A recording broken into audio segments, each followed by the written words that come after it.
பெரியவர்களே, நண்பர்களே, மார்க்கத்தை பற்றி நாம்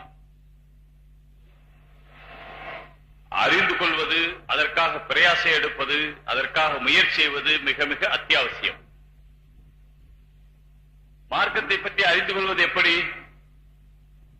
என்றால், தற்காலம் நேரடியாக புத்தகங்களை பார்த்து படித்து தெரிந்து கொள்ள வேண்டும், அல்லது உலமாக்கல் வாயிலாக அவர்களுடைய சொற்பொழிவுகள், அவர்களுடைய பிரசங்கங்களை தெரிந்து கொள்ள வேண்டும். இதுதான் இன்றைக்கு இருக்கிற நிலை. ஆனால் பொதுவாக மக்களுக்கு அவ்வளவு ஓய்வு இல்லை.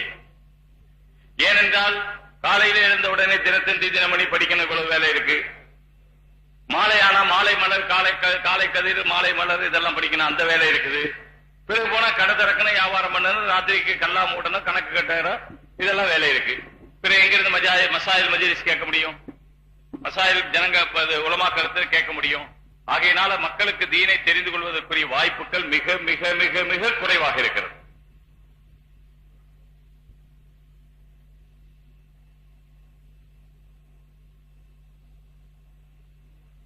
ஒன்று, ஒருவர் சொல்வது இன்னொருவர் கேட்பது.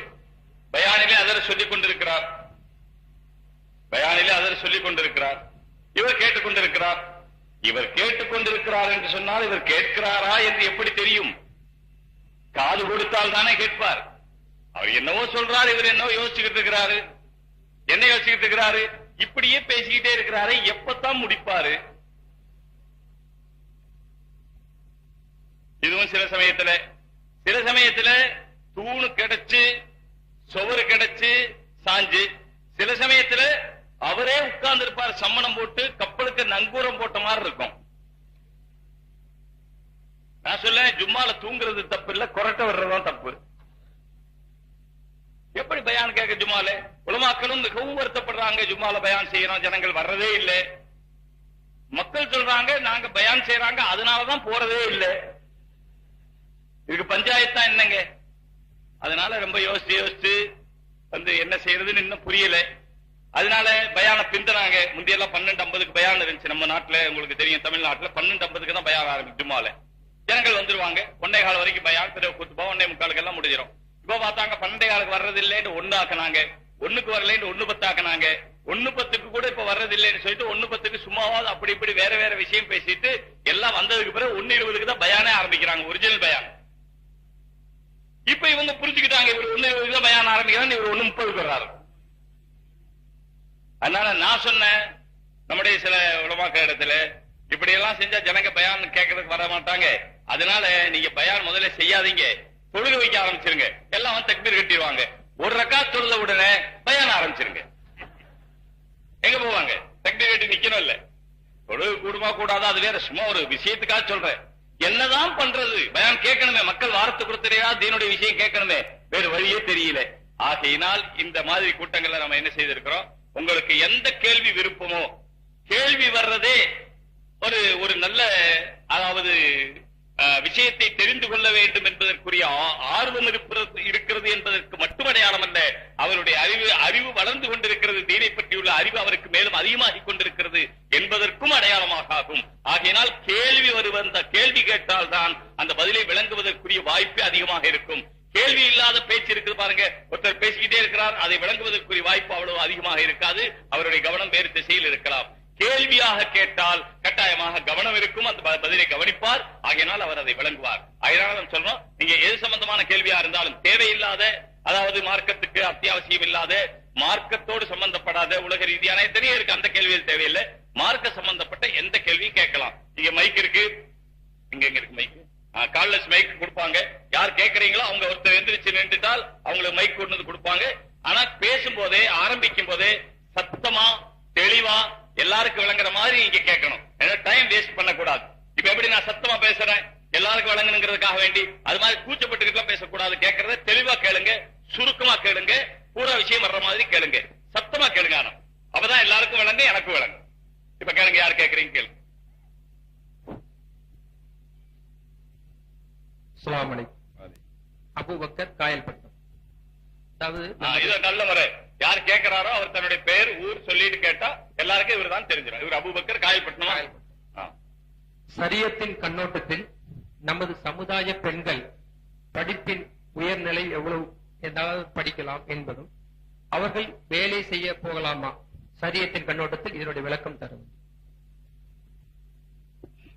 ரசூலுல்லாஹி ஸல்லல்லாஹு அலைஹி வஸல்லம் இல்மை தேடுங்கள் என்பதை கட்டாயமாக ஆக்கியிருக்கிறார்கள். ஆகினால் இல்மை கட்டாயமாக தேடணும். இல்ம் என்று சொல்லும் போது பொதுவாக ஆகிரத்துக்கு சம்பந்தப்பட்ட இல்முகளை தேடுவதற்கு முதலிடம், பாக்கி உலக ரீதியான கல்விகள் கற்பதற்கு மார்க்கத்திலே எந்த ஆட்சேபனையும் இல்லை. அதன் மூலமாக நல்ல காரியங்களை நல்ல வேலைகளை செய்ய வேண்டும், மக்களுக்கு பலன் தர வேண்டும் என்ற நியத்துடனே ஒருவர் டாக்டர் படிக்கிறார், MBBS படிக்கிறார், மக்களுக்கு சேவை செய்ய வேண்டும், அத்துடனே என்னுடைய வாழ்க்கையினுடைய தேவை பூர்த்தி செய்து கொள்ள வேண்டும் என்ற நியத்தில் MBBS படித்தால் அவர் மதரசாவிலே சேர்ந்து மௌல்வி ஆவதற்கு படித்தால் என்ன சவாபோ நிச்சயமாக அந்த சவாப் அவருக்கும் கிடைக்கும். இதில் எந்த சந்தேகம் இல்லை. கம்மின் அமலின் இந்த ரிவாயத்தில் வருகிறது. எத்தனையோ அமல்கள் உலக அமலாக கருதப்படுகிறது, ஆனால் அதற்கு ஆகிரத்துடைய அமலாக நியத்தின் காரணமாக சவாப் மாறிவிடுகிறது. அதனால பெண்கள் படிப்பதற்கு எந்த தடையும் இல்லை. ஆனால் ஆண்களோடு கலந்துறவாடுவதற்கு தடை இருக்கிறது, அது வேறு விஷயம். ஆகையினால் பெண்கள் தனியாக இருந்து தாராளமாக படிக்கலாம். பெண்கள் வேலைக்கு போவதற்கு அங்கே வாய்ப்பு இருக்கிறது, தேவை இருக்கிறது. பெண்கள் தங்களுடைய கற்பை பாதுகாப்பதுடனே தங்களுடைய பார்வையை பாதுகாப்பதுடனே வேலைக்கு போக முடியும் என்றால் தாராளமாக வேலைக்கு போகலாம், அதில் எந்த ஆட்சேபனையும் இல்லை. ஆனால் இன்றைய நடைமுறையிலே எந்த வீடுகளிலே ஆண் பெண் இரு சாராரும் வேலை பார்க்கிறார்களோ நிச்சயமாக அந்த வீட்டுக்காரர்களுடைய மன உளைச்சல் அதிகமாக இருக்கும், குழந்தைகளுடைய பராமரிப்பிலே குறைவு வரும், கணவன் மனைவியினுடைய இணக்கு போய் அங்கே பிணக்கு வரும், அவர்களுடைய வாழ்க்கையில ஒற்றுமை என்பது இருக்க முடியாது. வருவாய் வெறுமே தவிர, ஆனால் அவர்களுடைய வாய் வெறுவாயாக இருக்காது. ரெண்டு பேரும் பேசிக்கிட்டே இருப்பாங்க. நீ சம்பாதிக்கிறாங்க, நான் பேசிக்க, ஒருத்தர் சம்பாதிச்சா ஒருத்தர் பேச்சு கேட்பாங்க. ரெண்டு பேரும் சம்பாதிக்கிறோம், ரெண்டு பேரும் பேச்சு, ரெண்டு பேரும் கேளுங்கன்னு சொன்னா ஆகிற காரியம் இல்லை.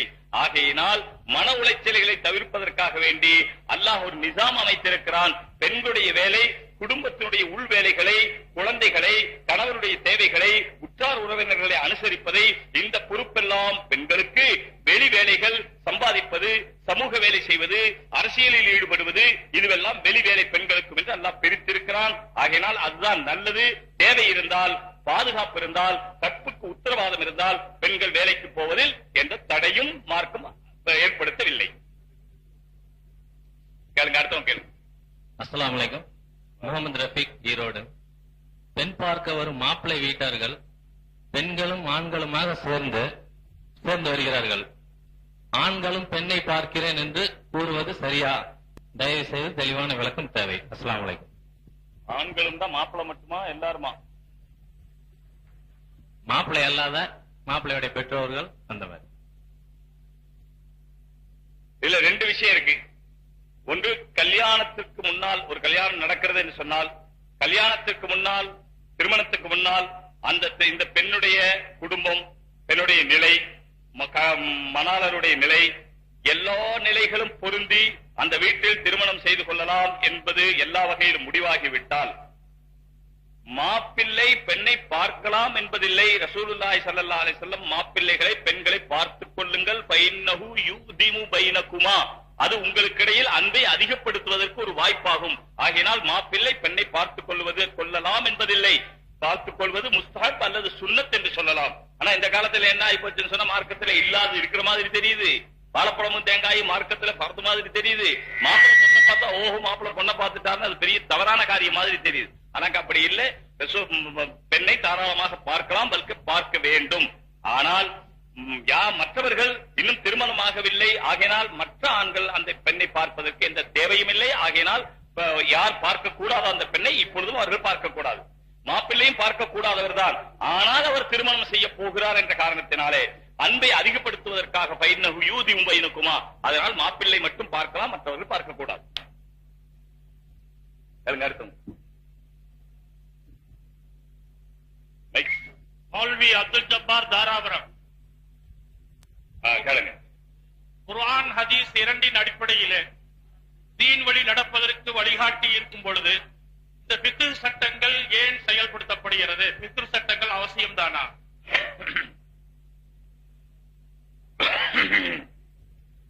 மார்க்கத்திலே குர்ஆன் மட்டும்தான் அசல், ஹதீஸும் தேவையில்லை. ஆனால் சாதாரண மனிதர்கள் வெறும் குர்ஆனிலிருந்து எல்லா சட்டங்களையும் நடைமுறையாக தெரிந்து கொள்ள முடியாது என்ற காரணத்தினால். எத்தனையோ விஷயங்கள் இருக்கிறது. உதாரணமாக தொழுகை சொல்லி குர்ஆனிலே வந்திருக்கிறது. ஆனால் அந்த தொழுகை ரகாத்துகள் எத்தனை, ஒவ்வொரு தொழுகைக்கும் ஒவ்வொரு நேர தொழுகைக்கும் என்பது விவரிக்க குர்ஆனிலே இல்லை. அதே போல நோன்பு மாதம் என்று வந்திருக்கிறது. அந்த நோன்பிலே எதை செய்யலாம் எதை செய்யக்கூடாது என்ற விரிவான விவரங்கள் அதிலே இல்லை. ஹஜ்ஜை பற்றி 2-3 இடங்களில் தான் வந்திருக்கிறது. மினாவை பற்றியோ அரபாத்தை பற்றியோ தவாஃப் ஜியாரத்தை பற்றியோ குர்பானி கொடுப்பதை பற்றியோ இது எதுவுமே குர்ஆனிலே வரவில்லை. புது அன்னி மனாசிக்கும் ரசூலுல்லாஹி ஸல்லல்லாஹு அலைஹி சொன்னார்கள். ஆகையினால் ஹதீஸ் தேவைப்படுகிறது. எப்படி குர்ஆனுக்கு ஹதீஸ் தேவைப்படுகிறதோ இந்த இரண்டுக்குமாக சேர்ந்து சில இடங்களிலே விளங்க முடியாத பொழுது விளங்க முடியாத ஏராளமான இடங்கள் இருக்கிறது. அந்த மாதிரியான இடங்களிலே அதை சேர்த்து தொகுத்து பகுத்து விளக்கி அளிக்கப்பட்டதற்கு பெயர்தான் ஃபிக்ஹே தவிர குர்ஆன் ஹதீஸுக்கு அப்பாற்பட்டதல்ல. உதாரணமாக ஃபிக்ஹிலே கியாஸ் என்று ஒன்று இருக்கிறது. அந்த கியாஸ் என்ன தனி சட்டமா? இல்லை. அல் கியாசு முஹிருன் லா முஸ்பிதுன். எங்கே எல்லாம் பாடத்தில் எழுதப்பட்டிருக்கிறதோ உசூலே ஷரியத், அதிலே 4வதாக கியாஸை எழுதும் பொழுது கியாஸ் என்பது அதுவே சட்டத்தை ஊர்ஜிதப்படுத்தாது.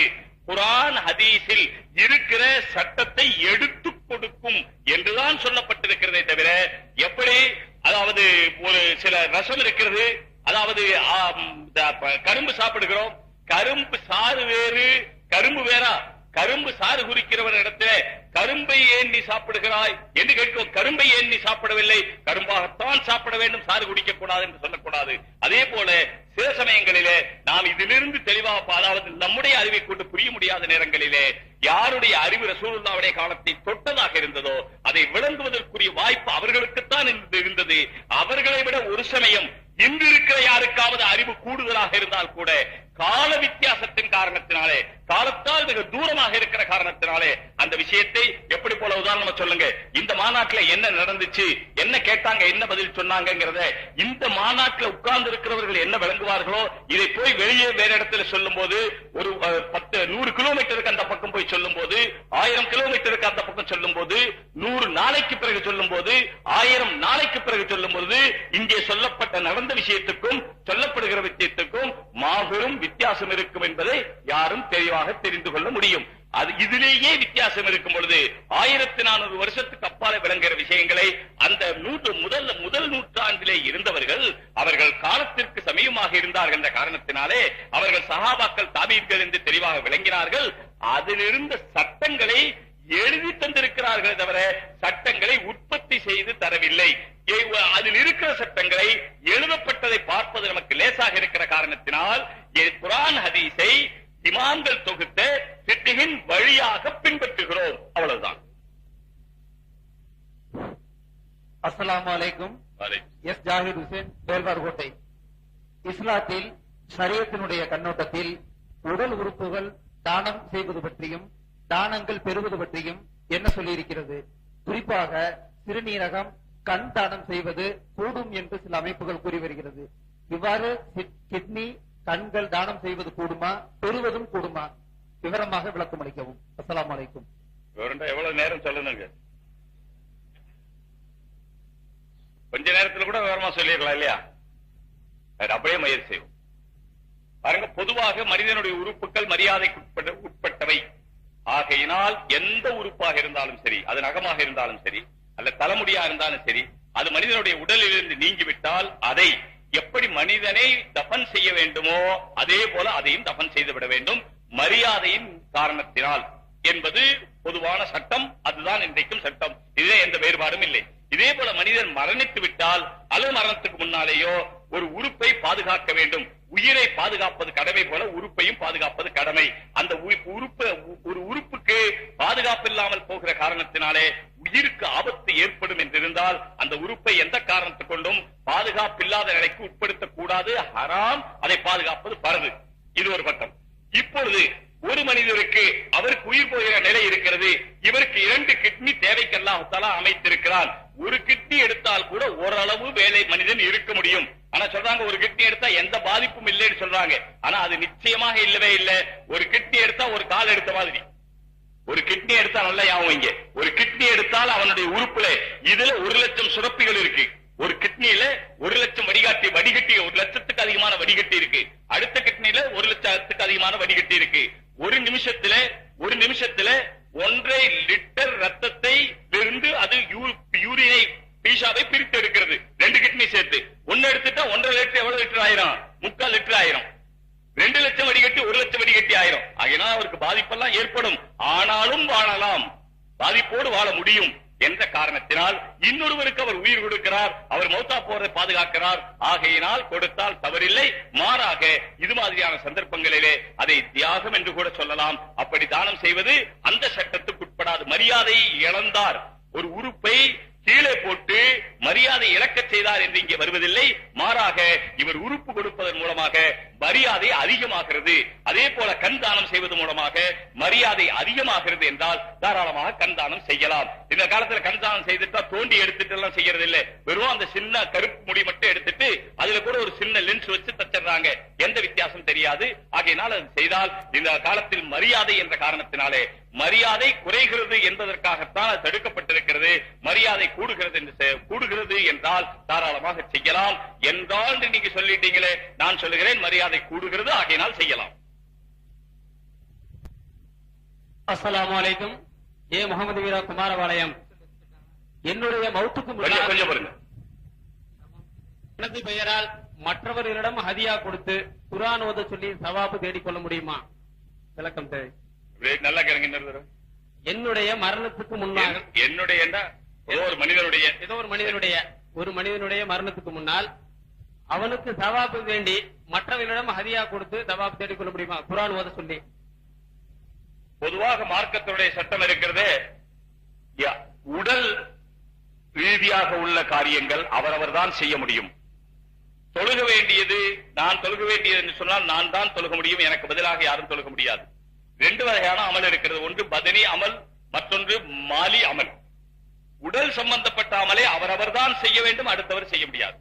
மாலி அமலாக இருந்தால் அடுத்தவரும் செய்ய முடியும். மாலும் பதனும், உடலும் பணமும் கலந்த அமல். உதாரணமா ஹஜ் இருக்கிறது. அதற்காக ரசூலுல்லாஹி ஸல்லல்லாஹு அலைஹி வஸல்லம் ஒரு பெண் கேட்டார்கள், நான் என்னுடைய தகப்பனாருக்காக ஹஜ் செய்யலாமா? செய்யுங்கள் என்று சொன்னார்கள். அப்ப இதிலிருந்து தெரியுது, பணம் சம்பந்தப்பட்ட அமலாக இருந்தால் அதை செய்தால் கூடும் என்பது, அதனுடைய சவாப் அவருக்கு எத்தி வைக்க முடியும் என்பது தெரிகிறது. பணம் சம்பந்தப்பட்ட சவாப் இல்லை, பணம் சம்பந்தப்பட்டிருக்கணும். இப்ப குர்ஆன் ஓதுறதுங்கிறது இருக்குது, அதுக்கு அவர் காசு கொடுக்கிறார், ஹதியா கொடுக்கிறார். வேற குர்ஆன் ஓதுவது உடல் சம்பந்தப்பட்ட அமல். ஆகையினால் அவரவர் செய்வது அவரவருக்குத்தான் கிடைக்குமே தவிர அடுத்தவருக்கு கிடைக்காது. ஆனாலும் நாம் உடல் சம்பந்தப்பட்ட அமலை கூட, குர்ஆன் ஓதுவதை கூட செய்துவிட்டு அல்லது செய்ய வைத்துவிட்டு அல்லாஹ்விடத்தில் வேண்டிக் கொள்கிறோம், யா அல்லாஹ் இந்த சவாபை நான் அவருக்கு சேர்த்து வைக்கிறேன், நீ உன்னுடைய கிருபையை கொண்டு கருணை கொண்டு சேர்த்துக்கொள் என்று சொல்லலாம். அல்லாஹ் ஏற்றுக்கொள்ளவும் செய்யலாம், அல்லாஹ் மறுக்கவும் செய்யலாம். அஸ்ஸலாமு அலைக்கும். சாகுல் அமீர், திருப்பூர். சொல்லுங்க. இப்போ இந்தியாவில் இருக்கிற முஸ்லீம்கள் எல்லாருமே நாயக்கர், செட்டியார், தேவர் போன்ற ஜாதிகளிலிருந்து இஸ்லாத்துக்கு வந்ததா வரலாறுகளா சொல்லுது. அந்த அடிப்படையில் விளங்கல நல்லா சொல்லுங்க. அதாவது இன்றைக்கு இருக்கிற முஸ்லீம்கள் எல்லாமே, இன்றைக்கு இந்தியாவில் இருக்கிற முஸ்லீம்கள் எல்லாருமே செட்டியார், தேவர், கவுண்டர் போன்ற ஜாதிகளிலிருந்து, இந்து மத ஜாதிகளிலிருந்து இஸ்லாத்துக்கு தலைவனதான் வரலாறுகள்லாம் சொல்லப்படுது. அதெல்லாம் எந்த அளவுக்கு உண்மை என்னங்கிறத நீங்க தெரியப்படுத்தணும். அஸ்ஸலாமு அலைக்கும். இதுல உங்களுக்கு என்ன சந்தேகம்? அதை சொல்லல நீங்க. இல்ல நாங்க பூர்வீகமா ரசூலுல்லாஹ் காலத்துல இருந்து முஸ்லிமா இருக்கிறோம் சொல்றீங்களா? அல்ல இந்தியாவில இருக்கிற முஸ்லீம்கள் எல்லாத்தையுமே செட்டியாரு முதலியார்ல இருந்து வரலேண்டா பின்ன எப்படி முஸ்லிமா இருக்கிறாங்க, ரசூலுல்லாஹ் காலத்துல இருந்து இருக்கிறாங்கன்னு சொல்றீங்களா? இல்ல அப்படிதான் இருந்தாங்கன்னு எனக்கு டவுட் கிளியரா தெரியுது. அப்படிதான் வந்திருக்கோங்கிறது எனக்கு தெரியுது. இல்ல அப்படி இல்ல. இந்தியாவுக்கு பின்னாலதான் இஸ்லாம் வந்துச்சு. அப்படி இந்தியாவுக்கு பின்னால ரசூலுல்லாஹ்க்கு தொட்டு இஸ்லாம் வந்துச்சு என்று சொன்னால் இந்தியாவினுடைய நடுப்பகுதிகளிலே மிகவும் பிற்காலத்தில் தான் இந்தியா வந்திருக்கிறது. அப்படி வந்திருக்கும் போது ரசூலுல்லாஹ்வுக்கு பின்னால வந்துச்சு, அதுவும் ரொம்ப பின்னால வந்தா ஏதாவது வேறு மதத்தில் இருந்திருப்பதுதான் இஸ்லாத்தை சேர்ந்திருப்பார்கள். அதனால ஒண்ணும் தப்பில்லை, மரியாதை குறைவில்லை. நவ் முஸ்லிம் சொல்றாங்களே, நம்ம ஆளுக்கு சொல்ற சில சமயத்தை அப்படி சொல்லிடுறாங்க மரியாதை குறைவா. அது அப்படி பார்த்தா மரியாதை குறைவில்லை. அப்படி பார்த்தா சஹாபாக்கள் முதல்ல சிலை வணங்கி கொண்டுதான் இருந்தார்கள். பிறகு ரசூலுல்லாஹ் வந்த பிறகுதான் அவங்க இஸ்லாத்துல சேர்ந்தாங்க. அவங்களும் நவ் முஸ்லிம் தான் சொல்லணும். நவ் முஸ்லிமாக இருக்கிறது குறையில்ல, குறையுள்ள முஸ்லிமாக இருக்கிறது தான் குறை. வாசுதேவன், திருச்சி, வயது 58. இஸ்லாம் மார்க்கத்தில் நீங்கள் நன்மை கருதி ஏதேனும் ஒரு உறுப்புகளை மற்றவருக்கு தானமாக கொடுத்தால் அது நன்மை பயக்கும். அந்த தானமாக கொடுத்தால், உறுப்புகளை தானமாக கொடுத்தால் நன்மை அடைவீர்கள். அதே உறுப்பை பெற்றவர் ஏதேனும் பாவகாரியங்கள் செய்தால் உறுப்பு கொடுத்தவருக்கு அது சேருமா? பாவம். நல்ல வேலை. நீ கொஞ்சம் முன்னால வர்றீங்களா? இங்க வாங்கலாம் கொஞ்சம். அதான் இல்ல நல்ல விலங்குலையே. வாசுதேவன் திருச்சி. நீங்கள் ஏதேனும் ஒரு உறுப்பை தானமாக மற்றவருக்கு வழங்கினால் உங்களுக்கு அதனால் நன்மை உண்டு. அந்த உறுப்பை பெற்றவர் ஏதேனும் பாவகாரியங்கள் செய்தால் அது தங்களுக்கு உறுப்பு கொடுத்தவருக்கு பாவங்கள் சென்றடையுமா என்பதை விளக்க வேண்டுகிறேன். பொதுவாக ரசூலுல்லாஹி ஸல்லல்லாஹு அலைஹி வஸல்லம் ஹதீஸ்ல சொல்லியிருக்காங்க, நல்ல காரியங்கள் செய்கிறவர்களுக்கு உங்களுடைய தர்மங்களை செய்யுங்கள் இருக்கு. தமிழ்ல கூட பாத்திரம் இருந்து பிச்சை போடுன்னு இருக்கு. ஆனா பாத்திரத்தை எவ்வளவு தூரம் அறிய முடியுமோ அவ்வளவு தூரம் அறியலாம். அதுக்கு மேல அவர் என்ன செய்வார், நாளைக்கு என்ன செய்வார், அடுத்த மாசம் என்ன செய்வார், அதுக்கப்புறம் என்ன செய்வார், இதெல்லாம் அறிய முடியாது. அதனால இயற்கையாக ஒரு மனிதரின் மீது நல்ல நம்பிக்கை வச்சு அவருடைய உயிரை பாதுகாக்கிறோம். பிறகு அவர் நல்லது செய்வார் நம்புறோம். அவர் ஏதாவது ஒரு காரணத்தினால் தவறு செய்தால் அந்த தவறு நம்மை பாதிக்காது. தவறு செய்ய வேண்டும் என்பதற்காகவே கொடுத்திருந்தால் ஏற்கனவே அவர் தவறே தான் செய்து கொண்டிருக்கிறார், இனியும் தவறுதான் செய்வார், பாவம் தான் செய்வார். உதாரணமாக ஒரு பெண் விபச்சாரியாக இருக்கிறாள், அவள் காலம் பூரா அதுதான் செய்திருக்கிறாள். அவளுக்கு போய் கொடுத்தால் இனியும் அவள் அதை செய்வாள் என்றுதான் அநேகமாக நம்ப வேண்டியது இருக்கிறது. அந்த இடத்தில் வேண்டுமானால் யோசிக்கலாமே தவிர பாக்கி பொதுவான மனிதர்களை பற்றி நல்ல அபிப்பிராயம் கொண்டு தான தர்மம் செய்ய வேண்டியதுதான். கண்தானம் செய்யலாம், உறுப்பு தானம் செய்யலாம். அவர் தவறு செய்தால் அது அவரை சார்ந்தது. உறுப்பு தானம் கொடுத்தவருக்கு எந்த பாவம் நிச்சயமாக சேராது. ஜாயிர் மாணிக்கம்பாளையம். சமுதாயத்தில் நல்ல தலைவர் இல்லாதனால் இந்த சமுதாயம் பிளவுண்டு கிடைக்கிறது. இது உலமாக்கலாகிய தாங்கள் ஏன் முன்வரவில்லை? இன்றே நல்ல தலைவரை அவசியம் அறிவிக்க வேண்டும். நாங்கள் அவர்கள் பின்னால் அணிவகுக்க தயார். நிறுத்தி சொல்றீங்களா? சமுதாயத்துல நல்ல தலைவர்களை இல்லாதனால இன்னைக்கு சமுதாயம் பிளவுண்டு கிடைக்கிறது. யார் யார் பின்னாலேயே போகக்கூடிய சமுதாயமா இருக்குது. அதனால இதற்கு உலமாக்கலாகிய தாங்கள் ஏன் முன்வரவில்லை? இன்றே நல்ல தலைவர்களை அவசியம் அறிவிக்க வேண்டும். நாங்கள் அவர்கள் பின்னால் பின்பற்ற தயார். முதல் விஷயம், தலைவர்கள் தாங்களாக உருவாக்க வேண்டுமே தவிர நாங்களாக உருவாக்க முடியாது. அது காலம் தானாகவே உருவாக்கும். தலைவர்கள் தானாகவே உருவாகுவார்கள். அந்த தலைவருடைய தன்மைகள், அவர்களுடைய செயல்கள், அவர்களுடைய செயல்திறன்கள், அவர்களுடைய நடவடிக்கைகள், அவர்களுடைய ஆண்மை, அவர்கள் இருக்கிற அதாவது ஒரு காரியத்தை செய்து வைக்கக்கூடிய ஆண்மை திறன், இவைகள் எல்லாம் சேர்ந்து ஒரு தலைவரை காலத்தால் காலம் உருவாக்குகிறதே தவிர நாம ஒருவரை தலைவராக உருவாக்குவது என்பது சாத்தியமில்லாத காரியம். ஆனாலும் கூட இந்த காலத்தில் செய்ய வேண்டியது, இருக்கிறவர்களில் திறமைசாலி யாரோ அல்லது திறமைசாலியே இல்லாவிட்டாலும் கூட ஹதீஸிலே வந்திருக்கிறது, வலவு உம்மிதா அலைக்கும் அப்துல் ஹபஷியுன், ஒரு சாதாரண நீக்ரோ அடிமை உங்களுக்கு தலைவராக்கப்பட்டால் அவரை பின்பற்றிய இடங்கள் என்று வந்திருக்கிறது. ஆகையினால எந்த தலைவர்கள் இருக்கிறார்களோ அந்த தலைவர்களை பின்பற்றி மற்றவர்கள் நடக்க ஆரம்பித்தால் அந்த ஒற்றுமையே நமக்கு பலமாக ஆகிவிடும். தலைமையின் பலம் குறைந்தாலும் கூட ஒற்றுமையின் பலம் நமக்கு கிடைக்கும். ஆனால் இன்றைக்கு இது போன்ற இப்ப நீங்கள் கேட்ட கேள்வியை வைத்து நான் ஒரு தலைவராகிறேன், நான் ஆயிட்டேன், அதற்கு ஒரு தலைவர் ஆயிட்டாரு, இப்படி போய் பார்த்தா ஒரு ஊர்ல 10 தலைவர் இருக்கிறாங்க.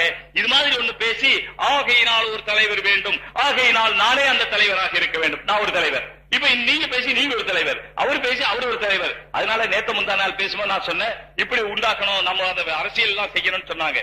இருக்கிற அரசியல் இப்ப சென்னையில உலமாக்கள் எல்லாம் கூடிய அரசியல் உருவாக்கி இருக்கிறாங்க. அதே போல எத்தனையோ முஸ்லீம் தலைவர்கள் இருக்காங்க.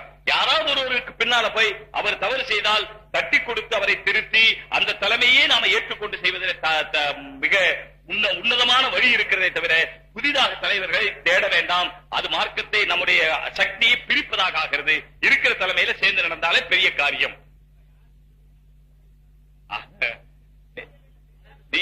நீங்க இப்ப பொதுவா கேட்கறீங்க, குறிப்பா கேளுங்க, நான் சொல்றேன்.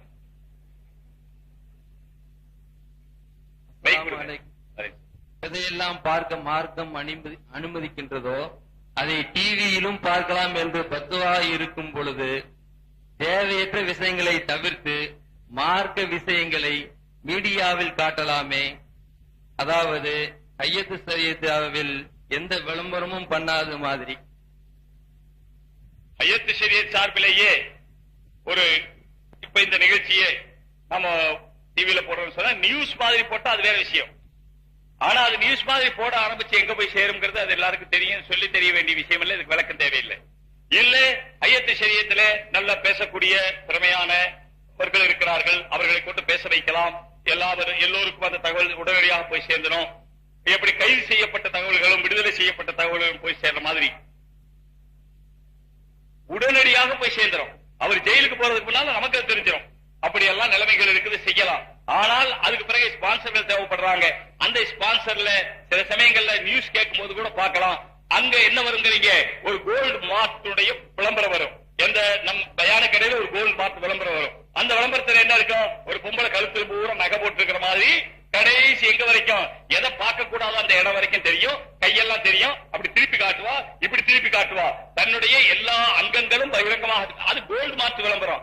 கோல்டு மார்ட் விளம்பரம் என்னங்க, சோப்பு போட்டு குளிக்கிறதுக்கும் அருமையான விளம்பரம். அந்த சோப்பை பார்த்தாலே மனுஷனுக்கு குளிப்பு கடமையாயிரும். நான் சோப்பு சொல்லட்டுங்களா, சொன்னா நீங்க உங்களுக்கு எப்படி தெரியும் கேட்பீங்க. அதானா நான் சொல்லுவேன், பாக்குறதுக்குன்னு போறது வேற, போன இடத்துல பாக்குறது வேற அப்படின்னு சொல்லியிருக்கு. அதுலயே விளம்பரங்களை தவிர்த்து அதை மீடியாவில் சரியான முறையில பயன்படுத்தலாம் அப்படிங்கிறது அபிப்பிராயம். பயன்படுத்தலாம் என்பது உண்மை, ஆனால் நடைமுறை சாத்தியம் இல்லாத ஒரு காரியம் என்பது தெளிவு. அத்துடனே ரேடியோவை சில பேர் ரேடியோவை இதையோ இணைச்சு பேசுறாங்க. ரேடியோ எல்லாம் வச்சுதானே இருக்கிறோம், அதுவே மியூசிக் தானே வருது, அதுவே பாட்டெல்லாம் வரத்தானே செய்யுது, அதனால அதுவும் இதுவும் ஒரு மாதிரி தான் பேசுறாங்க. அப்படி இல்லை. ஒரு காதுல கேட்கிற ஒரு விஷயமும் காதுல கேட்கிற விஷயம் மனிதனுக்கு ஒரு தாக்கத்தை ஏற்படுத்துகிறது என்று சொன்னால், கண்ணாலே பார்க்கிற விஷயம் மனிதனுக்குள்ளே 1000 தாக்கத்தை, ஒரு படம் 1000 தாக்கத்தை ஏற்படுத்தும். அங்கே கெமிக்கல் மாற்றங்கள் ஏற்படும். இது பார்க்க வேண்டியதை மட்டும் பார்க்கிறேன், பாக்கி நேரத்தில் அதை மூடிக்க வேண்டும் சொன்னா தாங்க அப்படி இருக்கலாம் என்று யோசித்தால் கூட தம்மை சார்ந்தவர்கள் எல்லாம், நம்முடைய குடும்பத்தில் இருக்கிறவர்கள் எல்லாம், நம்முடைய பெண்கள், பெரியவர்கள், சிறியவர்கள், ஆண்கள், குழந்தைகள் எல்லாம் அப்படி இருப்பாங்கன்னு சொல்லி நம்புறதுக்கு இல்லை.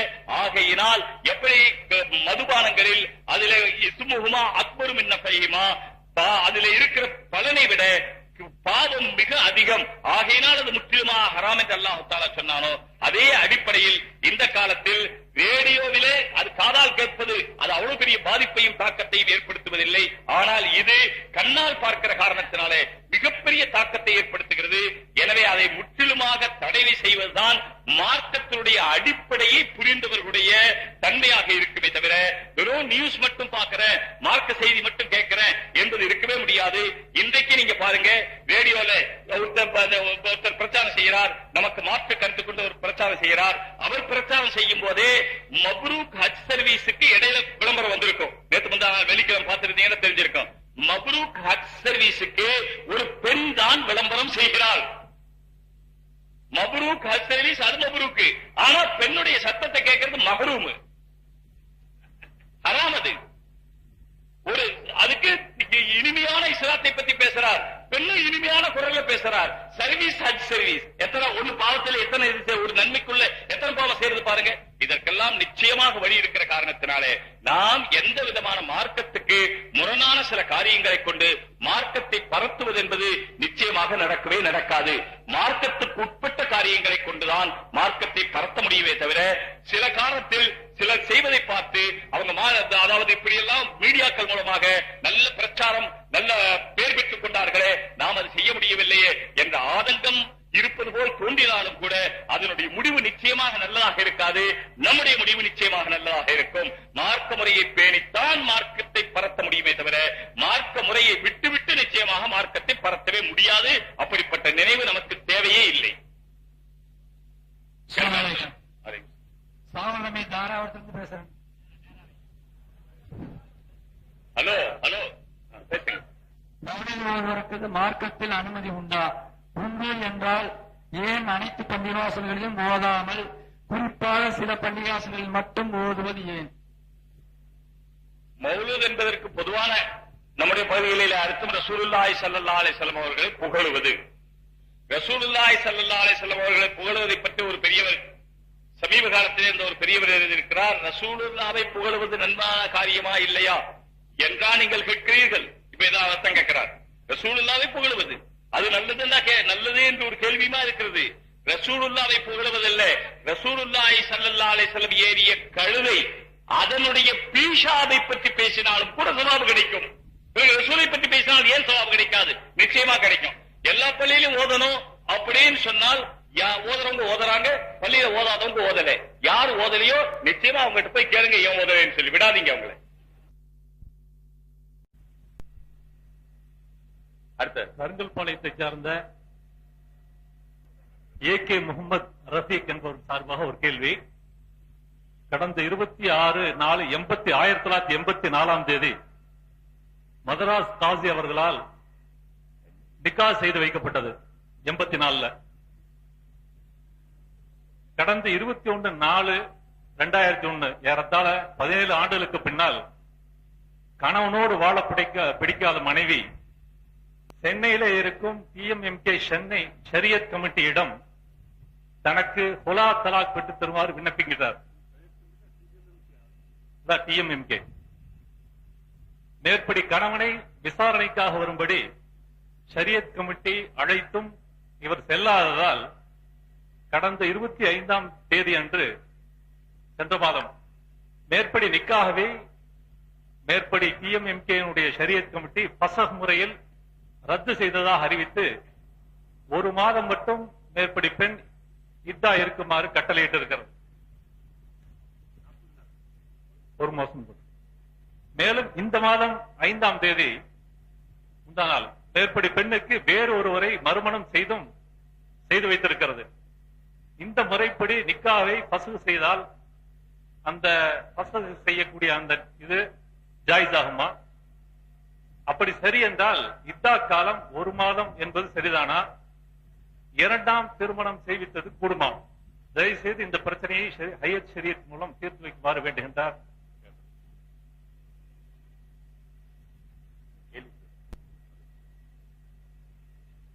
என்பது கணவனாக கேக்குறீங்களா?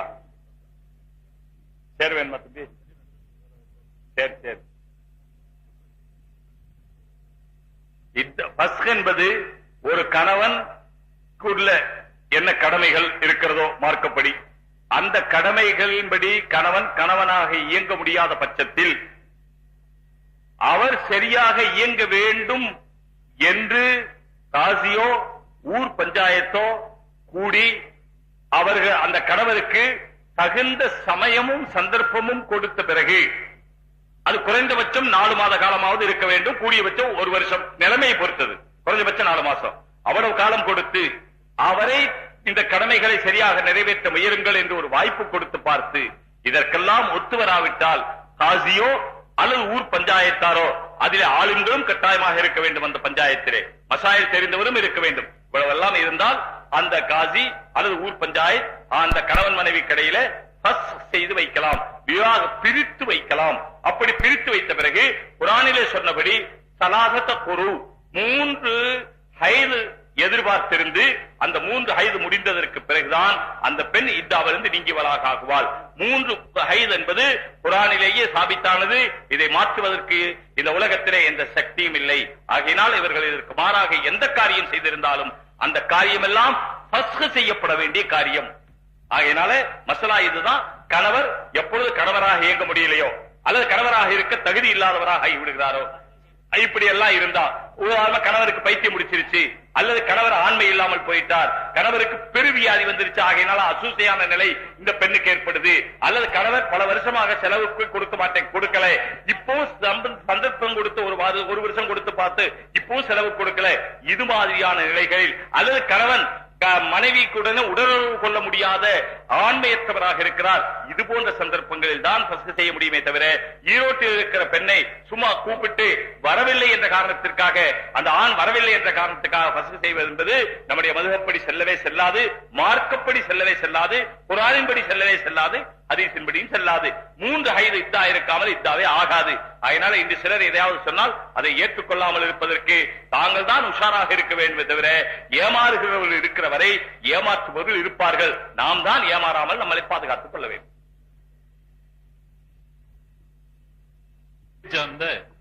ஆதிர் ஹுசேன் என்பவர் கேட்கிறார், ஷாஃபி மதுஹபில் உது செய்துவிட்டு அந்த முறைப்படி உது செய்துவிட்டு தன்னுடைய அவுரத்தை மர்மஸ்தானத்தை தொட்டால் உது விருந்து விடுகிறது. தொழுதால் அந்த நிலையில் தொழுகை கூடாது. ஆனால் ஹனஃபி மதுஹபில் கூடும் என்பதாக கூறுகிறார்கள். அப்படி என்றால் ஒருவர் 2 பேரும் தொழுதார்கள், ஷாஃபிக்காரர் தொழுகை கூடாதால் அல்லாஹ் நரகத்தில் போடுவானா, ஹனஃபிக்காரர் சொர்க்கத்துக்கு செல்வாரா? சட்டங்கள் முரணாக இருக்கின்றது, விளக்கமாக கூறுங்கள். மதுஹபுக்கு இடையில சில பேர் இது கூடும் என்று சொல்லுவாங்க, இது பேர் கூடுதல் சொல்றாங்க. இது மாதிரி நிறைய மசாலாக்கள் இருக்கு. உதாரணமா மஸ்ஜித் செய்யற விஷயத்துல இதெல்லாம் ரொம்ப பாரதூரமான விஷயம்.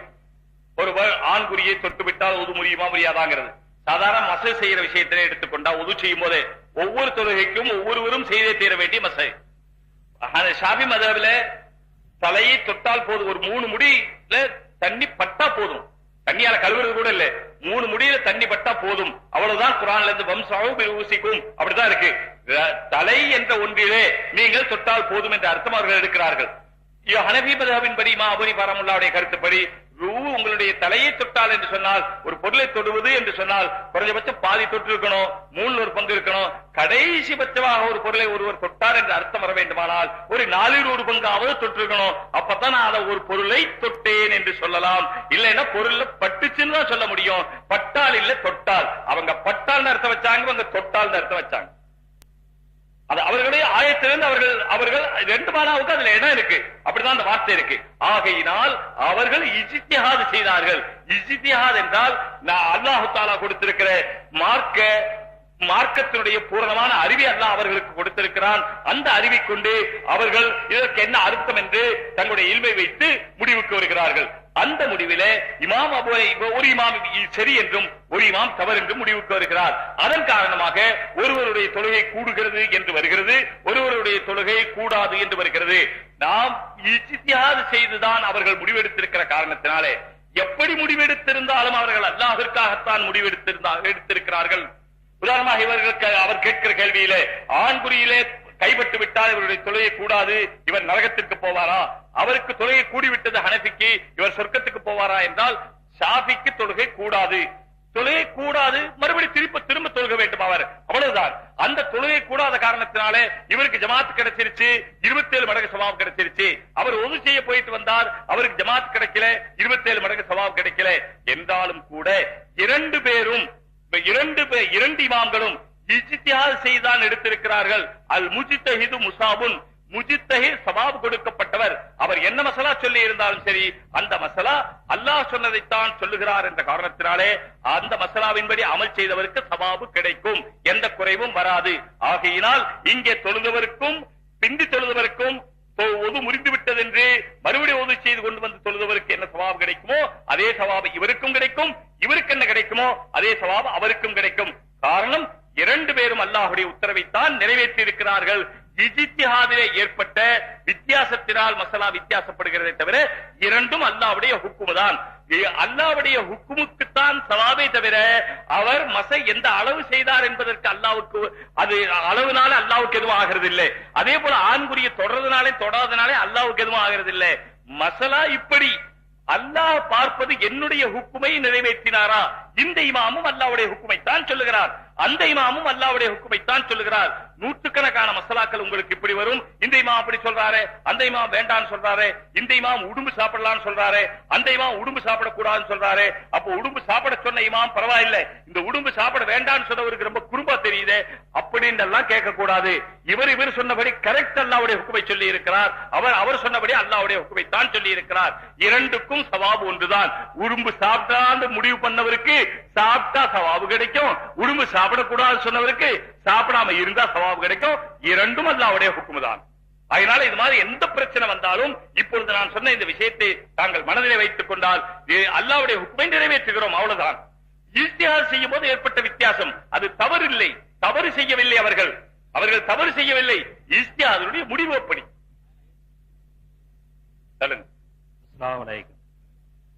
மதஹப் என்பது இஸ்லாத்தில் ஒரு தனி செப்பரேட் விங், உட்பிரிவு என்பதை போன்று மக்களால் கருதப்படுகிறது. அதாவது ஒரு தனி ஜாதியினர் என்பது போன்றும் உருவமைக்கப்பட்டுள்ளது. ஏன் நாம் இவற்றை மதபை இமாம்களின் அறிவுரை என்று குறிப்பிடலாம் அல்லவா? இது பற்றி தங்கள் கருத்து என்ன? இஸ்லாம் அதாவது பேரை மாத்திக்கலாங்கிறீங்க தானே? சில மஷூரா பண்ணுவோம், முடிஞ்சா பேரை மாத்திடுவோம். இது வரைக்கும் இந்த பேர் நடைமுறையில 1300 வருஷமா இருந்து வருது. 1200 வருஷம் ஆச்சு. இந்த 4 மதமும் உண்டாயி 1200 வருஷம் ஆச்சு. நடைமுறையில இருந்து வருது. இதெல்லாம் இது ஜாதி மாதிரி தெரியுதுன்னு சொன்னா, ஜாதி மாதிரி தெரியாம இருக்கிறதுக்கு என்ன செய்யணும் யோசிக்கலாம். முதல்ல ஜாதி மாதிரி தெரியுதுன்னு சொல்லுகிற வாதம் சரியில்லை. ஏன்னா மதுஹப் என்றுதான் சொல்லப்பட்டிருக்கிறது. அவரவர்கள் எடுத்துக்கொண்ட வழி, அவ்வளவுதான். வழிக்கு பேர் ஜாதி இல்லை. யாராவது எதையாவது பேரு சொன்னா, இப்ப என்ன பார்த்து நான் அடிக்கடி சொல்லுவேன், என்ன பார்த்து நான் ரோட்ல போய்கிட்டு இருக்கிறேன், ஒருத்தர் கூப்பிட்டாரு, ஒருத்தர் என்ன பார்த்து கூப்பிடுறாருங்க, நௌஷாத் பேகம் என்ன கூப்பிட்டாருங்க. நான் போய் அவர்கிட்ட போய் சண்டைக்கு போவேனா? எங்க சண்டைக்கு போனா திரும்பி பாப்பனா? திரும்பியே பார்க்க மாட்டேன். ஏன்னா அவரு எங்கேயோ இருக்க வேண்டியவர் தவறி கேட்டை திறந்து வெளியே வந்துட்டாரு. அது மாதிரி அவரு அது ஜாதின்னு சொல்றதும் தப்பே தவிர நாம் பேர் மாத்திக்கணுங்கிறது அவசியம் இல்லை. அப்படியே பேரை மாத்தினா கூட இன்னொருத்தர் வருவாரு. எப்படி ஒரு கடையில போட்டிருந்தாரா, இங்கு நல்ல நெய் விற்கப்படும். அப்ப ஒரு ஆள் அங்க வந்தாரு, என்னப்பா நீ போட்டிருக்கிற, இங்குன்னு போட்டிருக்கிறையே, இங்கதானே இருக்கிற, அப்புறம் இங்குன்னு எதுக்கு போடணும், அது தேவையில்லைன்றாரு. ஆமா நீ சொல்றது கரெக்ட் அப்படின்னு இங்கு அடிச்சுட்டாரு. நல்ல நெய் விற்கப்படும். இன்னொருத்தர் வந்தார் கொஞ்ச நேரத்துக்கு ஆச்சு, அடே நெய்யின்றாலே நல்லதா தானே இருக்கணும், நீ நல்லதுன்னு போட்டா அது கெட்டது மாதிரி யாராவது நினைச்சிருவாங்கல்ல, அதனால நெய் விற்கப்படும் போட்டாலே நல்ல நெய்ன்னு தான் அர்த்தம். பிறகு நல்லன்னு சொன்னா கெட்டன்னு அங்க வருது கருத்து, அதனால நெய் விற்கப்படும் போடு அப்படின்னு சொன்னார். ஆமா இது ரொம்ப கரெக்ட்னு சொல்லி நெய்ய அழிச்சிட்டார். இன்னொரு ஆள் வந்தார் கொஞ்ச நேரத்துக்கு பிறகு, நீ முன்னால நெய் வச்சிருக்கிற, பார்த்தாலே தெரியுது, அவர் நெய் விற்கப்படும் போடணுமா?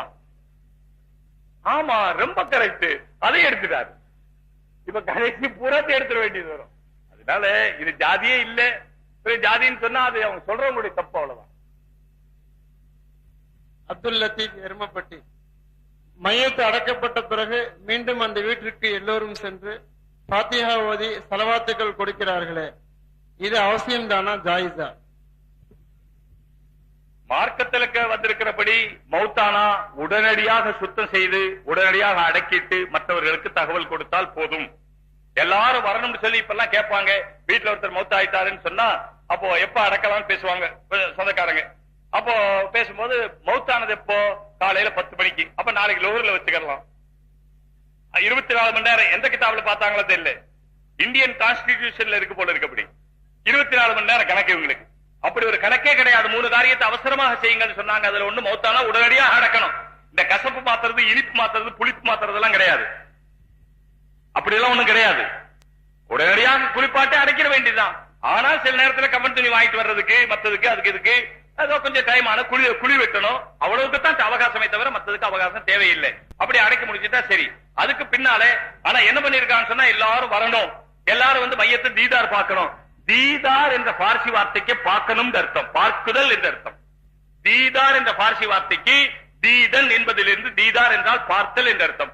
அப்ப மையத்தை தீதார் பார்த்தல், தீதாருக்கு பார்த்தல் அர்த்தம், பார்த்தலுக்கு பார்த்தல் அர்த்தம். மையத்தை தீதார் பார்த்தல் என்ன அர்த்தம்? மையத்தை பார்த்தல் நல்லா இருக்குல்ல. அதனால அப்படி தீதார் பார்க்கறது ஒண்ணும் இல்லை. இவர் தீதார் பார்த்தா சில சமயத்தில் நீங்க பார்த்திருப்பீங்க, சில மையத்து கண்ணு சரியா மூடி இருக்காது. சில மையத்துக்கு இவர் அவரை பார்க்க, அவர் இவரை பார்க்க, பாக்குற மாதிரியே தெரியும், நம்மளை பாக்குற மாதிரி. சரியத்துல அது இல்லை. ஆனால் இந்த காலத்துல அப்படி வச்ச காரணத்துல மக்களை எல்லாம் ஒண்ணு கூட்டிடுறாங்க, ரொம்ப பேர் சேர்ந்துடுறாங்க. அதுக்கு பிறகு தொழுகிறாங்க. அதுக்கு பிறகு இவங்களை கலைக்கிறதுக்கு வழி என்ன? பொதுவான மக்கள் 4வது தரத்தில் உள்ளவர்கள் பள்ளிவாசலே கலைஞ்சு போயிருவாங்க. அடுத்தவங்களை எல்லாம் போங்கன்னு சொல்ல முடியாது. அதனால பள்ளிவாசல்ல இவங்களா ஒரு துவா உண்டு பண்ணி அந்த 3வது தரத்தவங்களை வீட்டுக்கு போக சொல்றாங்க. அப்புறம் மையத்து வீட்டு வாசல்ல போய் அங்க ஒரு துவா ஓதுனா 2வது சொந்தக்காரங்களா இருக்காங்க, அவங்க போயிருவாங்க. அதுக்கு பிறகு 1வது சொந்தத்திலையும் AB இருக்கு, தூரம் பக்கம். அந்த உள்ள போய் ஒரு மையத்தை விசாரிக்கிறதுன்னு ஒண்ணு இருக்கு. இந்த ஊர்ல இருக்க என்ன தெரியல, எங்க ஊர்ல எல்லாம் இருக்கு. உள்ள போய் கொஞ்சம் பேர் தான் இருப்பாங்க. அதாவது AB சொந்தத்துல தூர பக்கம் அவ்வளவு நெருங்கின சொந்தக்காரங்க தான் இருப்பாங்க. எல்லாம் உட்கார்ந்துருவாங்க. உட்கார்ந்த பிறகு நல்லா தான்களே இருந்தாரு, உடம்பு சரியில்லாம இருந்துச்சுங்களா? எனக்கு உடம்பு சரியில்லாம இருந்தாங்க மொத்தா போவாரு. ஒரு புதுசா கேட்கிறாரு உடம்பு ஆமா அப்படின்னா அல்பாத்தியா இது சொன்ன உடனே அல்பாத் என்னன்னா இந்த ஆளுகளை வீட்டுக்கு அனுப்புறதுக்கு வேலை பாக்குறாங்க அவ்வளவு தானே தவிர மார்க்கத்தில் இப்படி ஒன்றும் இல்லை. ஆனா சையத் லத்தீப், கோயம்புத்தூர். ஃப்ரெண்டு வந்து முஸ்லீம் ஆகணும்னு இருக்கான். அவன் வந்து அந்த தொழுகை அப்புறம் நோம்பு எல்லாம் வைக்கிறாங்கிறான். பட் என்னன்னா அவன் கத்னா பண்ணறதுக்கு பயப்படுறான். கத்னா பத்தி என்னால ஒண்ணும் சொல்ல முடியாது, ஏன்னா அது சுன்னத்துன்னு சொல்லி இருக்கு. பரல இல்ல அது சுன்னத்தா, அது பத்தி கொஞ்சம். அதாவது என்ன கேக்குறீங்க? அதாவது ஒருத்தர் புதுசா முஸ்லீமாய் கல்யாணம் பண்றாரு. இல்ல இல்ல, ஒரு காபிர் முஸ்லீம் ஆகணுங்கிறாரு. ஆனா அவர் எல்லாமே செய்யறேங்கிறாரு.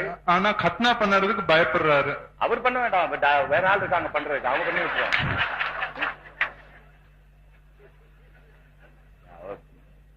ஏன்னா அது கேளுங்க, இப்பெல்லாம் இன்ஜெக்ஷன் போட்டு மரத்து போக வச்சு கத்தனா செய்துறாங்க. ஒண்ணும் பயப்பட வேண்டாம்னு சொல்லுங்க, அது தாராளமா டாக்டர் போயிட்டா செய்து பயப்படாம செய்ய சொல்லுங்க.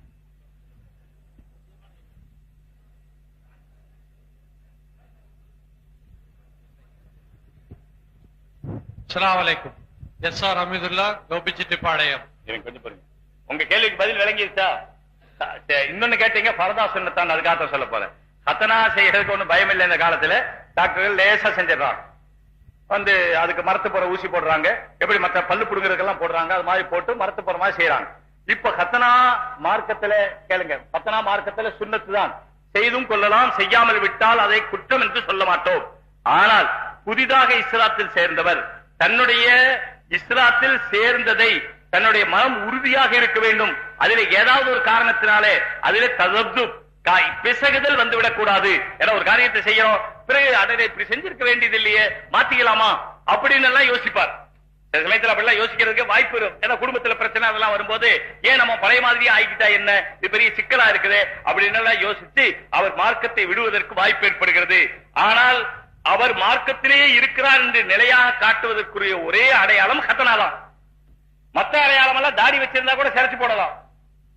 மார்க்கத்துக்காக யாராவது ஒருத்தர் ரொம்ப பேணுதலாக மொட்டை இருக்குன்னு அவசியம் இல்லை, அப்படி அரிசிருந்தா கூட மறுபடியும் முடி வச்சுக்கலாம். முதல்ல பேண்ட் போட்டிருந்தால் நல்ல சங்குமார் கைலி வாங்கி காட்டிட்டார் முஸ்லீம் காட்டுறதுக்காக கைலி மாத்திக்கலாம், எல்லாத்தையும் மாத்திக்கலாம். கத்தனா பண்ணதை மாத்த முடியாது.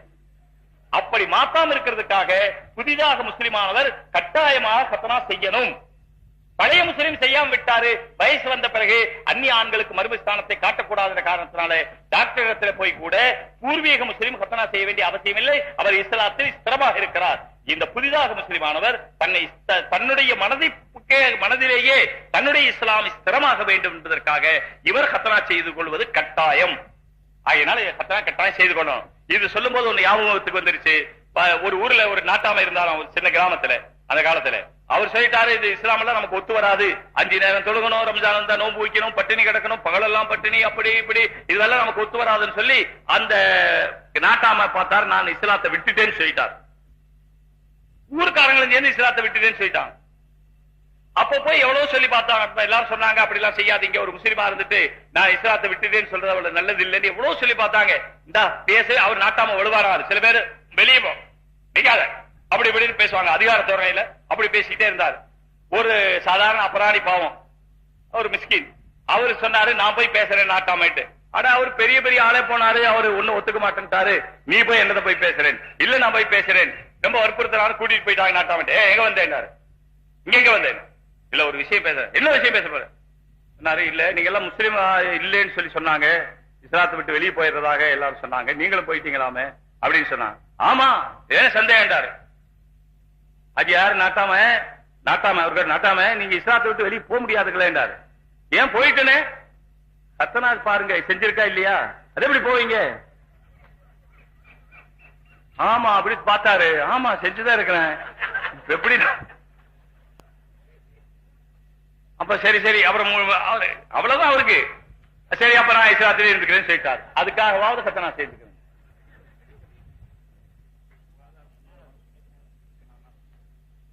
கத்தனாவோட மிகப்பெரிய சுகாதார நன்மைகளும் இருக்கு, ஏராளமான நன்மைகள் டாக்டர்கள் அதை பற்றி விவரிச்சிருக்கிறார்கள். ஆகையினால அதையெல்லாம் அனுசரித்து செய்து கொள்ளணும்.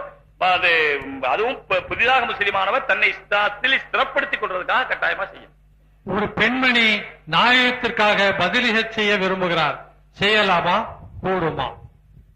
பதிலி ஹஜ் யாருக்கு வேணுமானாலும் செய்யலாம். நாயகம் ஸல்லல்லாஹு அலைஹி வஸல்லம் செய்யும் போது இன்னும் கொஞ்சம் சவாபு கூட, அதுல எந்த விதமான சந்தேகத்துக்கு இடம் இல்லையே. இல்ல இந்த சந்தேகம் வர்றதுக்கு என்ன காரணம் உங்களுக்கு? மத்தவங்களுக்கே செய்யும் போது தகப்பனாருக்கு செய்யறோம், தாயாருக்கு செய்யறோம், அக்காவுக்கு செய்யறாங்க, தாதாவுக்கு தானாவுக்கு செய்யறாங்க, ரசூலுல்லாஹ்வுக்காகவும் செய்யலாம். பதிலி ஹஜ் கேக்குறீங்களா? ரசூலுல்லாஹ்வுக்காக ஹஜ் செய்கிறார். பதிலின்னு சொன்னா செய்யாமல் விட்டு போனதுக்கு பேர் தான் பதிலி. அவர் செய்ய வேண்டியது இருந்துச்சு செய்யல, அல்லது அவர் செய்ய வேண்டியது இல்ல செய்யல, அப்ப அவர் ஹஜ்ஜை செய்யல, அதுக்காக இவர் செய்யறாருங்கிறது ஒரு சூழல். இன்னொன்னு அவங்க ஹஜ் செய்திருக்கிறார், 10 ஹஜ் செய்திருக்கா ஒருத்தர் உதாரணமா, இன்னொரு ஹஜ் 11வது நாம ஹஜ் செய்து இது உடல் ரீதியான இபாதத் என்ற காரணத்தினால ஏற்கனவே நான் சொன்னது போல இதனுடைய சவாபை அவருக்கு சேர்த்து வைக்கலாம். அதே போல ரசூலுல்லாஹ்வுக்கு சேர்த்து வைக்கலாம், தப்பில்லை.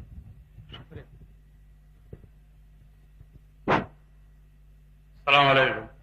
முகமது ஃபிரோஸ்தீன் தாராபுரம். தமிழகத்தில் இஸ்லாமிய பெண்கள் புர்கா அணிந்துதான் வெளியே வர வேண்டும் என்ற நடைமுறை தமிழகத்தில் அமலுக்கு கொண்டு வர முடியுமா?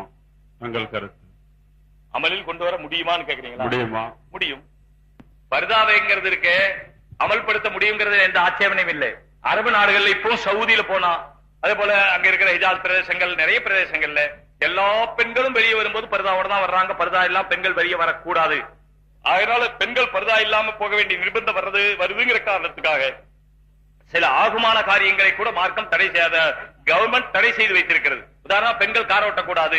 ஏன் காரணம் என்னன்னு சொன்னா, கார் ஓட்டினா வெளியே வர்றாங்க, தெரியுறாங்க, இப்படி எல்லாம் பல காரணம். அதனால பர்தாவை அமல்படுத்த முடியும். ஆனால் ஒவ்வொரு விஷயமும், இந்த பர்தா விஷயம் மட்டுமல்ல, மார்க்கத்துடைய எந்த காரியமானாலும் அதை அமல்படுத்துவதற்கு எப்படி ஹஜ்ரத் ஆயிஷாவுடைய ரிவாயத் வருகிறது.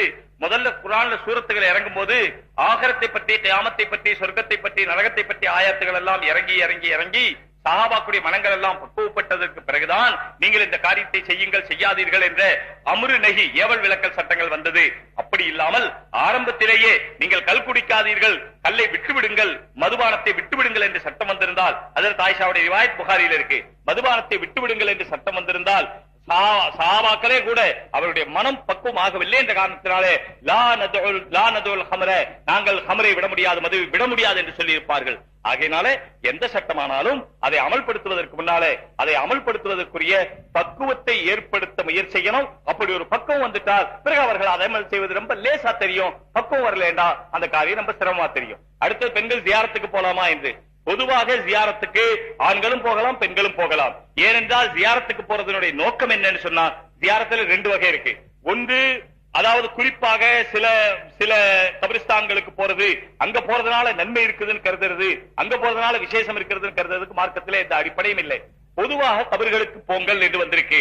அது பெண்களும் ஏதாவது ஒரு சந்தர்ப்பம் கிடைச்சால் போறதுல தப்பில்லை. மார்க்கத்துக்கு முரணில்லாத முறையில் தங்கள் பாதுகாப்புடனே போகணும். அப்படி போறது எதுக்காக என்று சொன்னால், ஹதீஸிலே வந்திருக்கு. அல்லாமல் பாருங்க, இந்த ஹதீஸிலே பைன்னஹு துதக்கிருல் ஆகிரத்தை, கபருக்கு போவது ஆகிரத்தை ஞாபகமூட்டுகிறது. கபிரிஸ்தானுக்கு போது அசல்ல கபிரிஸ்தானுக்கு போய் கபரை வேடிக்கை பார்த்துட்டு வர்றதுக்கு இல்ல, அல்லது வேறொரு காரியம் விளையாட்டு பார்க்கறதுக்கு இல்ல.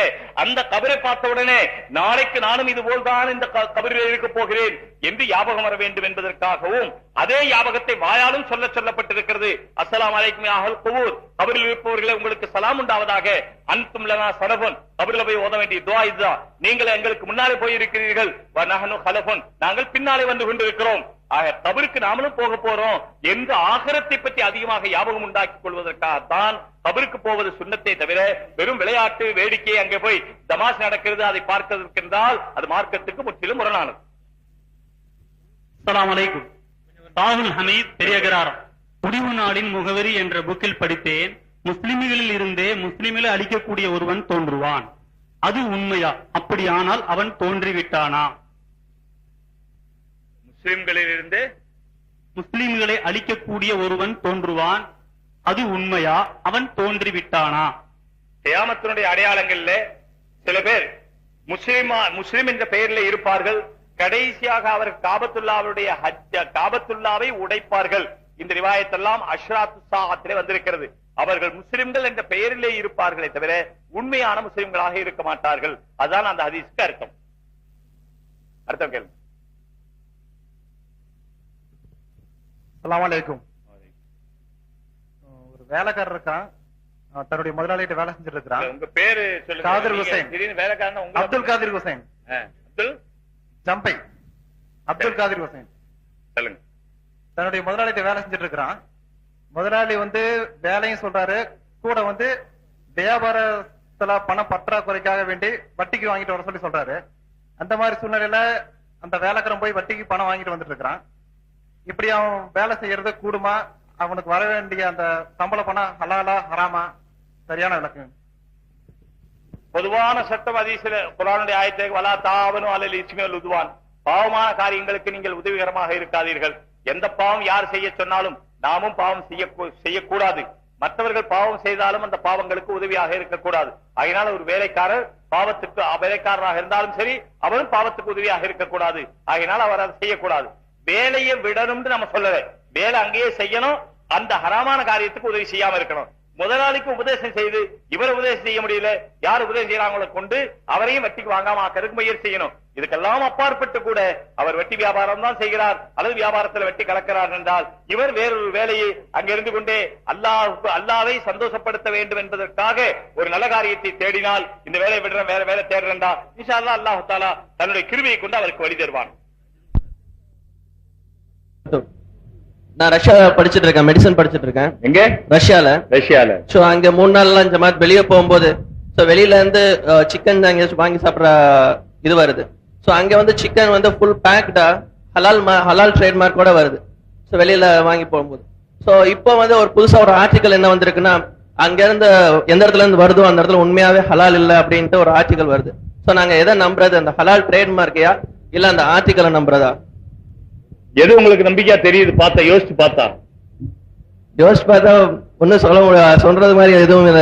பிகாஸ் அங்க நிறைய பேர் நான் சொல்றேன். உதாரணமா தொழுகையில ஒருத்தருக்கு சந்தேகம் வந்துருச்சு, 3 ரக்காத் தொழுது இருக்கிறோமா அல்லது 4வது ரக்காத் 4 ரக்காத் தொழுதுட்டுமான்னு சந்தேகம் வந்துருச்சு என்றால் இதுல 2-3 தரம் இருக்கு. அவருக்கு பிரிச்சரிச்ச முடியா பிரிச்சறியணும். ஒண்ணு முடிவு பண்ண முடியலன்னு சொன்னால் அவர் 3 ரக்காத்து முடிவு பண்ணிட்டு திரும்ப தொழுதரணும். 4ஆ 3ஆ யோசிச்சு பாக்குறா, முடிவுக்கு வர முடியல. ஆனா 4ஆத்தான் இருக்கும் அப்படின்னு வருதுன்னா 4லே கணக்கு வச்சுக்க வேண்டியது. 3ஆத்தான் இருக்கும். இதுக்கு லன்ன காலிப்னு பேரு. ஒன்னை விட ஒண்ணு கொஞ்சம் கூட தெரியுது என்றால் அதை எடுத்துக்கொள்ளலாம். அதே போல இங்க அங்க 2ம் இருக்கு. அதனால 2ல எது சரியா இருக்கும் என்று நீங்கள் நன்றாக ஆய்வு செய்து ஆராய்ச்சி செய்து கண்டுபிடிச்சு உங்களுக்கு எவ்வளவு கண்டுபிடிக்க முடியுதோ அதை கொண்டு கண்டுபிடிச்சு செய்ய முடிஞ்சா செய்யணும். இல்லையானால் உத்தமம் இதுதான். இறைச்சிக்கு பதிலாக காய்கறி சாப்பிட்டு கொண்டா இந்த காலத்துல உடம்புக்கு நல்லதுன்னு சொல்றாங்க. சிக்கனை விட வெஜிடபிள் நல்லதுன்னு சொல்றாங்க. டாக்டர்கள் சொல்றாங்க. நீங்களே டாக்டர் படிக்கிறீங்க, பாஸ் செய்துங்க. இன்ஷா அல்லாஹ். அல்லாஹ் தஆலா கபூல் ஆக்கட்டும். சுப்ஹானல்லாஹி வ பிஹம்திஹி சுப்ஹானக்கல்லாஹ்.